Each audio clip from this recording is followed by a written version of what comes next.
sobrang late ka na kasi. I need the money now. Nagkaroon mo naman ng pagtaasan ng boses. Nag-worry lang naman ako na baka makita ka ng mga anak ko eh. Huwag ka na magalit.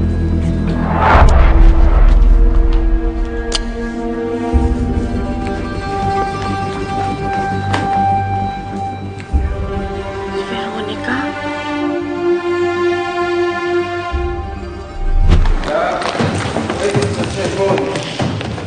Honey! Ano ba?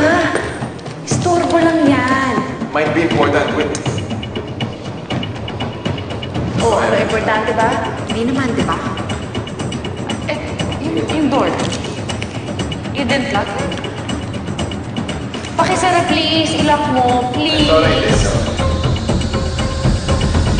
Sino pa rin yung lalaking yun?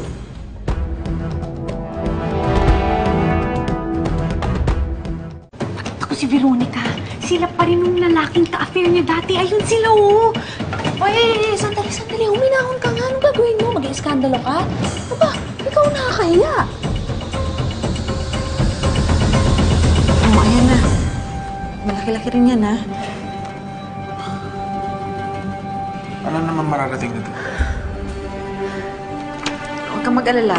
Ibibenta ko na lang din yung alahas na binigay sa akin ni Jaime para makadagdag. Pwede na rin siguro. Babayaran ako mamaya eh. Sabi ko naman kasi sa'yo akong bahala. Manloloko talaga yung Veronica yan. Hindi pala talaga totoong nagsisisi siya dahil sila pa rin yung lalaking yan. Eh di, sabihin mo na lang kay Boss Yami pag nagkita kayo. So, kailan ang kasal? Ha?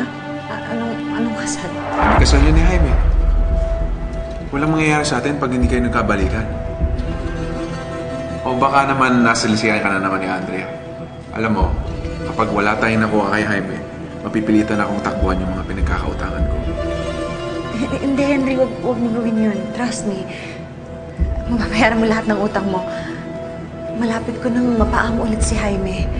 You don't have to worry about it.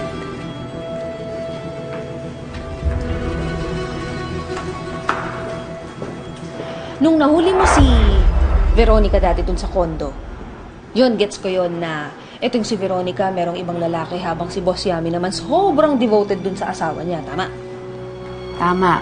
O eh ngayon, ano naman ang ine-emote mo? Hiwalay na nga sila eh. Tsaka ikaw ang pakakasalan, di ba? Yung mga bata lang ang iniisip ko. Dahil pati sila ginagamit ni Veronica.